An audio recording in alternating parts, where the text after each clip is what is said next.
Comenzamos la edición 977 de Rafaela Rural. Ya les presentamos los adelantos del programa de hoy.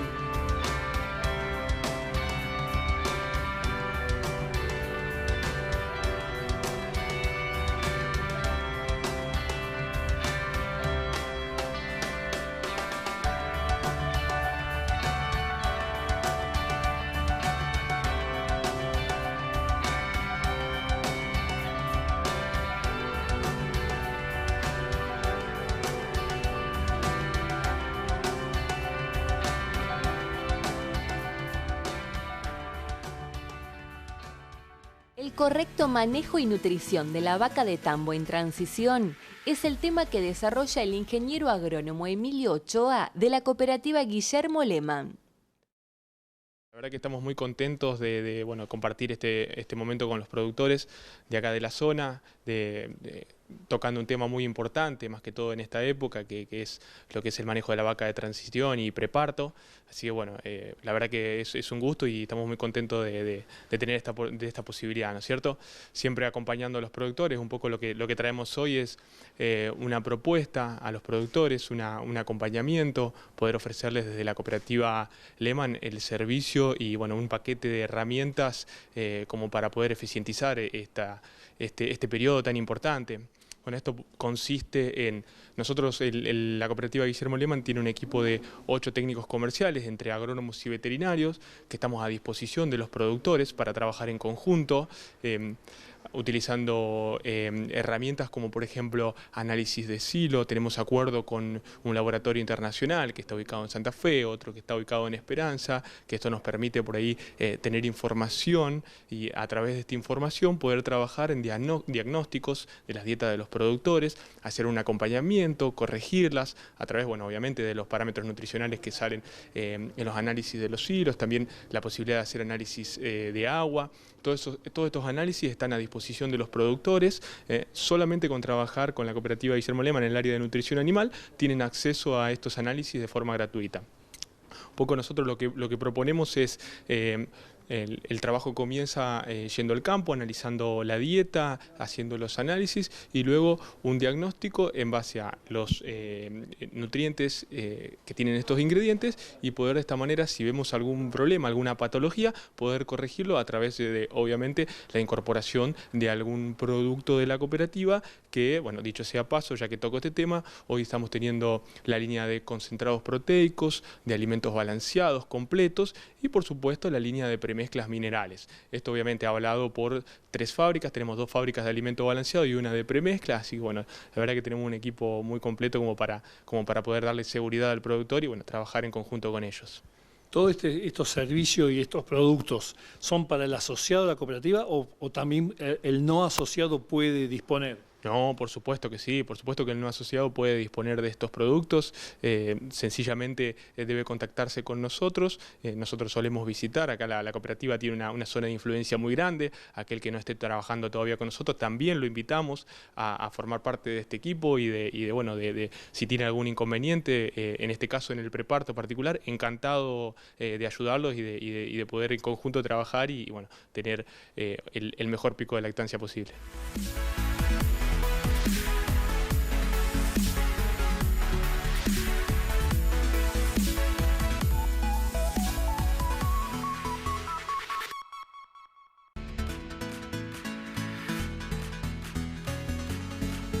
El INTA Manfredi desarrolló una jornada virtual sobre la alfalfa en general.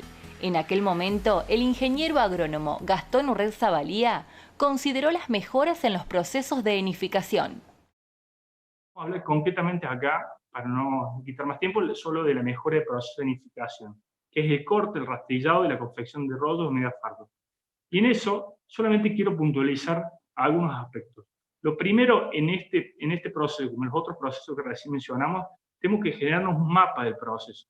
Todos los participantes, los maquinistas, el productor, el ingeniero, el contador, todos los que estemos participando del negocio, armarnos un mapa del proceso, identificar los puntos críticos y ponerles parámetros para medirlo, porque solamente midiendo podemos generar acciones, es decir, saber cuándo actuar correctamente y a la vez son los puntos de control y asignar responsabilidades a quién se va a hacer cargo en cada instancia y en cada punto del proceso.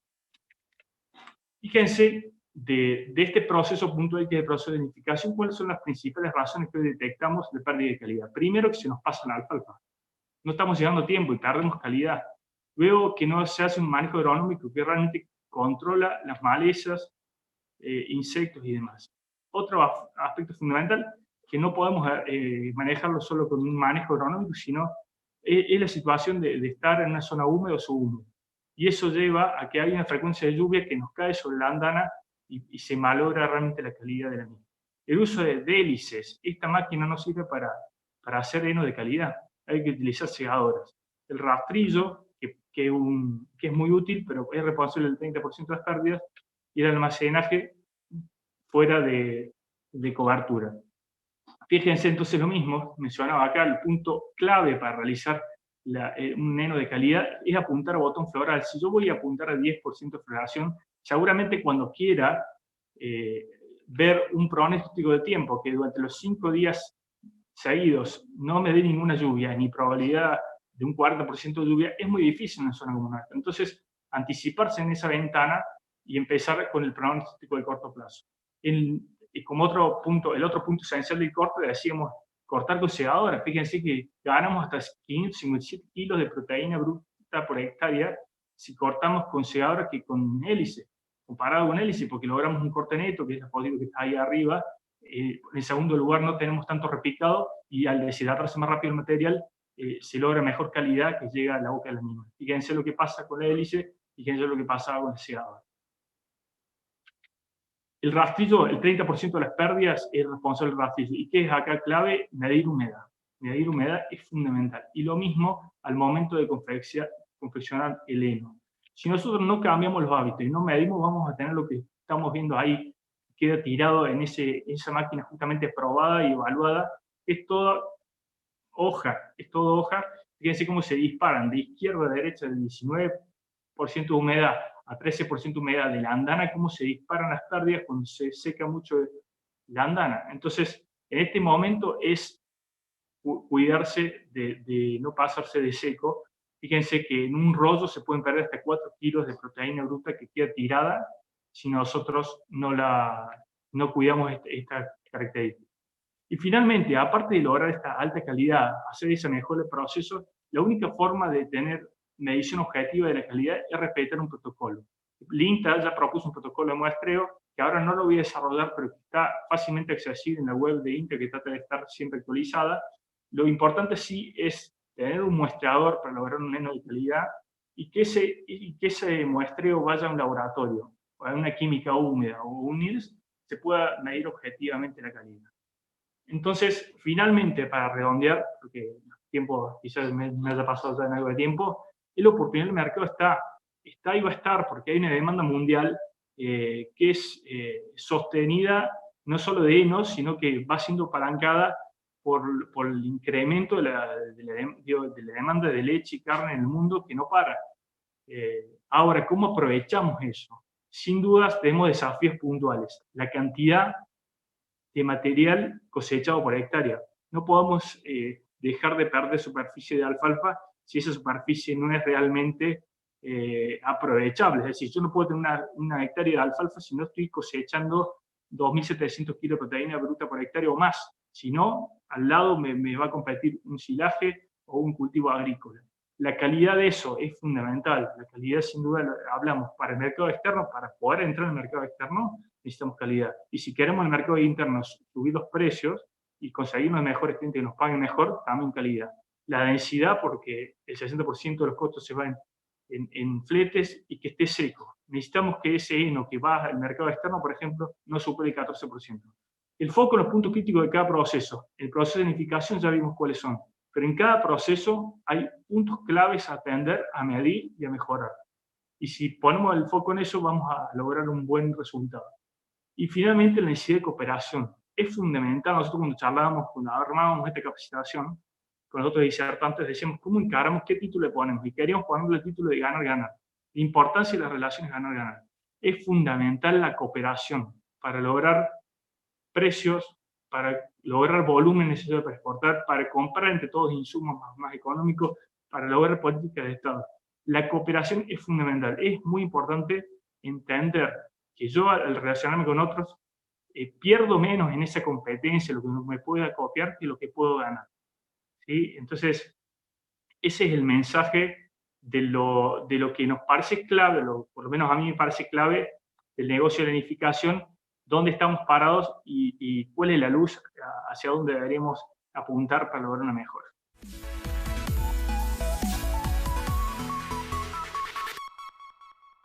El CREA desarrolló una capacitación sobre rotaciones en los tambos.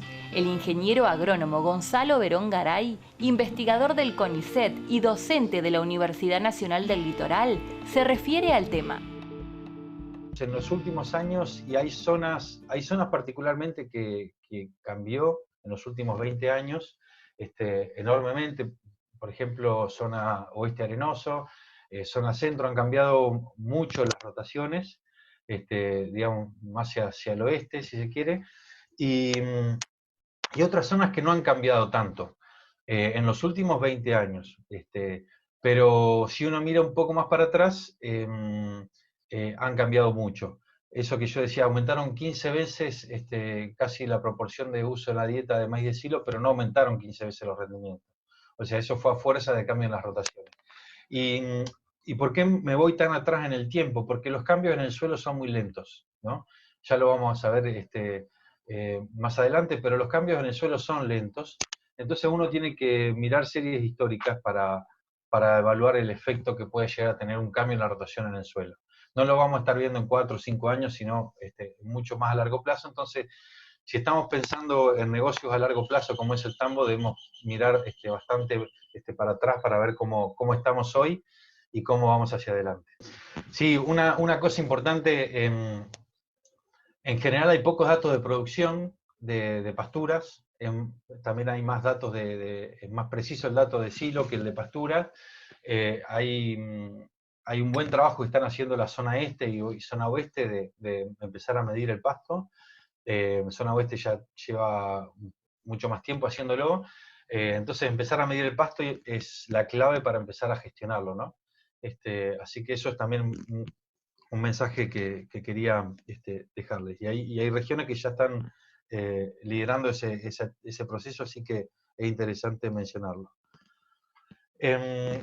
Vamos a hablar un poquito ahora sobre fertilidad química o sobre nutrientes y algunas cuestiones interesantes que fuimos aprendiendo a lo largo del proyecto.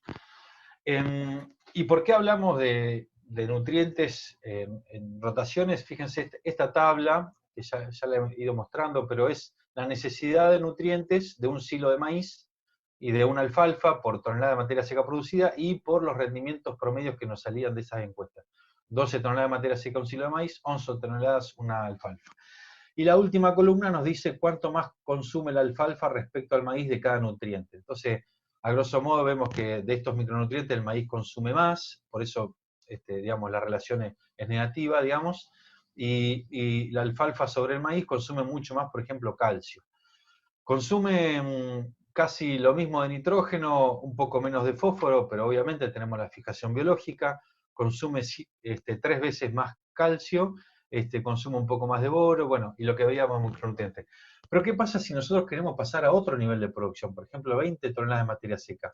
Y ahí vemos que la alfalfa es un Fórmula 1, digamos. Necesita mucho más nutrientes que un silo de maíz. Y si pensamos que se fertilizan casi la mitad que las anuales, tenemos que repensar, digamos, si nosotros queremos apuntar a altas producciones, cómo es el balance de nutrientes, entender cuáles son los nutrientes que limitan, etc. Acá aparece fuertemente, por ejemplo, el calcio. Y vamos a explicar por qué. Ahora, ¿cómo es la aplicación de fertilizantes? Esto es un gráfico que muestra para distintos países vecinos, sistemas de producción similares, fertilización promedio, ¿no?, del país, de nitrógeno y fósforo. Fíjense cómo estamos regionalmente. Esto es Brasil, Chile, Estados Unidos, Uruguay, pero estamos en alrededor de 45 kilos, 50 kilos de fertilizante por hectárea año. Pero fíjense si nos comparamos, y acá quise poner la misma escala, ¿no?, versus otros países lecheros, ¿no?, como Nueva Zelanda o versus Irlanda, donde aplican 1 tonelada de fertilizantes por hectárea y por año.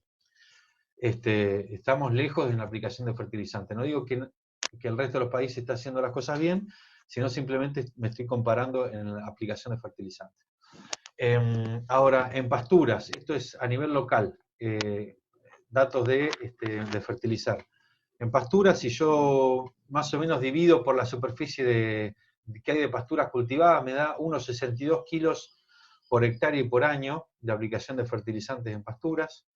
Fíjense, el maíz es para silo versus maíces, esto es tabla de distintos cultivos anuales, maíz forrajero y maíz para cosecha de grano. Fíjense, el 40% de lo que se aplica para un maíz de grano. 300 kilos más o menos, 200, 300 kilos para un maíz de grano, 120 kilos para un maíz de picado. Entonces, estamos también fertilizando menos los maíces incluso para silo. Y con una fertilidad en los suelos que ya sabemos, ¿no? Viene cayendo. Pero esto es un mapa regional, ¿no? Siempre los tamberos, cuando uno escucha y cuando ve qué está pasando con la fertilidad de los suelos, dice, bueno, pero los balances de nutrientes en los tambos son positivos, ¿no? Y hay muchos trabajos en la región pampeana que nos muestran que los balances a nivel predial, o sea, de todo lo que entra al tambo y todo lo que sale del tambo, o sea, ¿qué entra al tambo? Alimentos concentrados, fertilizantes, y fijación biológica. ¿Qué sale del tambo? La leche, básicamente, y algo de carne que se ve. Entonces, pero si los balances de nutrientes son positivos, ¿hace falta fertilizar en los tambos? Y bueno, esta foto un poco, esta es una foto de tantas que hemos visto. En este caso es de la zona de Santa Fe, pero también hemos visto en el chat de asesores fotos del oeste, de La Pampa, de todos lados, digamos, esto es un verdeo de invierno donde vemos estos manchones, y acá lo que demuestra es que la pastura o el verdeo tiene hambre, ¿no? Hambre de nutrientes, sobre todo en invierno donde la mineralización y la entrega de nutrientes por los suelos es menor, ¿no? Entonces, evidentemente hay una diferencia entre lo que está pasando a nivel del predio y lo que llega a los lotes.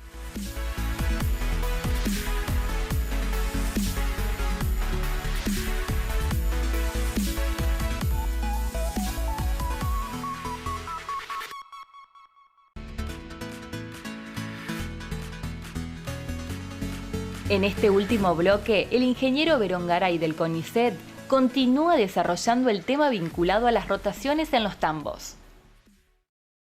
Pero si los balances de nutrientes son positivos, lo que nosotros pensamos hay que cambiar los balances. Evidentemente los balances que usamos no nos sirven para decir qué es lo que está pasando con los nutrientes en el suelo. Entonces diseñamos un nuevo sistema de balance de nutrientes. Este es el que generalmente se utiliza a nivel de establecimientos, que les decía, que se computan las entradas, fijación biológica, fertilizantes, suplementos, y lo que se va, básicamente la leche, algo de carne. Pero nosotros queríamos saber cuál era el balance de nutrientes en el suelo.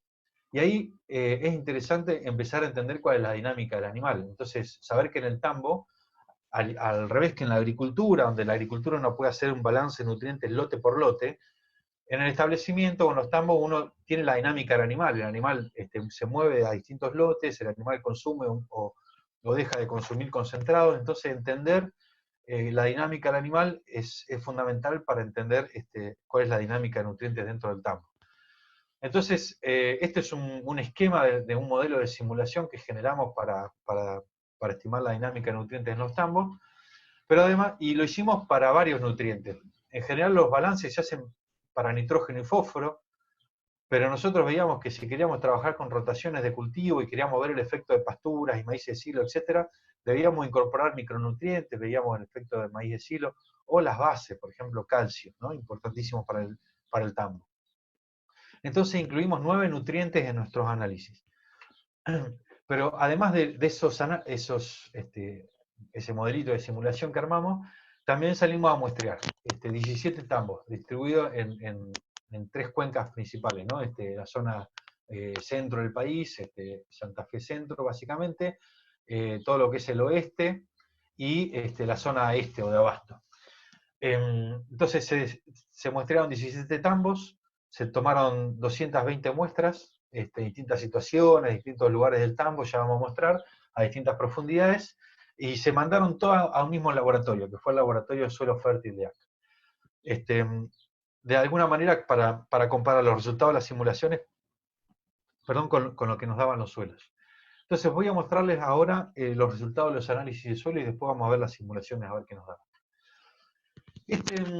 Y les voy a explicar cómo fue el muestreo a partir de los datos, la presentación de los datos. Acá lo que vemos, se muestrearon 5 situaciones, básicamente. Un suelo natural, un suelo virgen, que es esta línea azul y representa el 100%, digamos, el valor original de los suelos, tanto en fósforo, materia orgánica, capacidad de intercambio catiónico, pH, nitrógeno total. Una línea verde clara, que eran las alfalfas nuevas, una línea verde oscura, que eran las alfalfas viejas, o sea, el primer año que inician las pasturas, el último año que inician las pasturas, o sea, terminando el ciclo de cultivos anuales y empezando el ciclo de cultivos anuales, si uno lo quiere ver al revés. Y fuimos a muestrear también el lote agrícola del vecino. Nos salimos del tambo, saltamos el alambrado y nos fuimos al lote del vecino, que tiene un campo agrícola, y lo muestreamos. Para compararnos, queríamos comparar el suelo del tambo versus un suelo original, prístino, natural, y queríamos comparar el tambo versus el vecino que hacía agricultura, a ver si el tambo era mejor en su fertilidad. Y además muestreamos también los piquetes, nocheros, ensenadas, básicamente los lugares donde puse todas estas versiones de nombres, porque dependiendo de la zona se llama distinto, pero es el lugar donde concentramos los animales para darle un silo de maíz, para darle un alimento concentrado, una ración parcialmente mezclada, etc. Es el lugar donde se concentran los animales a comer, y lo llamamos así, con esta línea marrón. Entonces, básicamente lo que vemos, cada línea grisecita clarita que vaya al centro es un 20% menos, ¿no?, de contenido de materia orgánica, de pH, valor más bajo, o de fósforo. Y básicamente vemos grandes caídas de fósforo, ¿no? Fíjense, en proporción, caídas en la materia orgánica, en la capacidad de intercambio, caídas en el nivel de pH, nitrógeno, etc. Y concentración en algunas zonas, ¿no? Aumentos en general de todas estas variables, en algunas zonas del tambo. Ahora, los niveles de fósforo Bray, si bien cayeron, fíjense lo que eran los niveles naturales en promedio de distintas zonas, 120 en promedio de distintas situaciones, acá hay muchas situaciones mezcladas, pero nos daba 50 partes por millón, o sea, si bien cayeron, todavía estamos lejos de los niveles críticos, para muchas zonas, en algunas, en cerca de 11 tambos, encontramos lotes con niveles por debajo del nivel crítico para alfalfa, que andan 25 partes por millón, y en zonas con niveles muy, muy altos de fósforo, ¿no? pH también, caídas en promedio en los tambos están por debajo, casi el 95% de las muestras que tomaron están con pH por debajo de 6, ¿no? Ya empieza a limitar la fijación biológica, etc.